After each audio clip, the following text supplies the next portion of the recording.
Hello hello സന, ആ പറഞ്ഞോടാ. എനിക്കൊരു help വേണമല്ലോ. എന്ത് പറ്റി? എനിക്ക് അത്യാവശ്യമായിട്ട് ഒരു 50,000 രൂപ മറിക്കാണ്ടാവോ? 50,000 രൂപയോ? നിനക്ക് ഇത്ര അധികം പൈസ?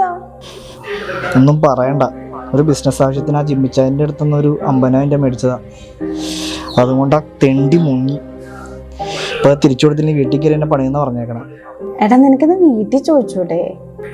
ആ ബെസ്റ്റ്, വീട്ടിൽ ചോദിച്ചിട്ട് വേണം അച്ഛൻ എന്നെ തലക്കടിച്ചു പോലെ. എടാ ഞാൻ എന്ത് ചെയ്യാനാടാ, നീ വേറെ വല്ല വഴി നോക്ക്. ആരോട് ചോദിക്കാനാ? ഞാൻ ചോദിക്കേണ്ടവരോടൊക്കെ ചോദിച്ചു. നീ ആരോടെങ്കിലൊക്കെ ചോദിച്ചു നോക്ക്.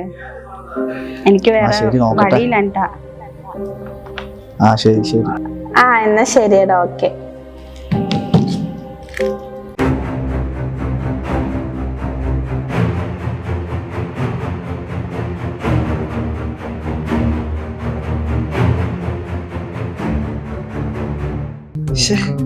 ആരും വിളിച്ചിട്ട് പൈസ ഒന്നും തന്നെയില്ല.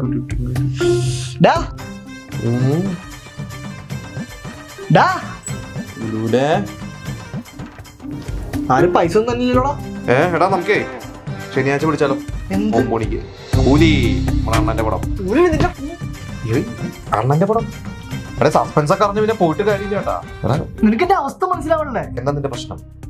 ഇവിടെ ജിമ്മിച്ചാരായിരുന്നു, നീ മറന്നാ? അതൊരു വിഷയമല്ല. പൈസല്ലേ അത് നമുക്ക് റെഡിയാക്കാം. ഞാനേ ഇപ്പൊ ഒരു 2 മണിക്കൂർ ഒന്ന് ക്യൂസാറ്റ് വരെ പോയിട്ടാണ്. അല്ല പെമ്പിള്ളേരെ പുറത്തായിരിക്കൂലേ? എനിക്കും വേണ്ട എന്തൊക്കെ എന്റർടൈൻമെന്റ് ഒക്കെ.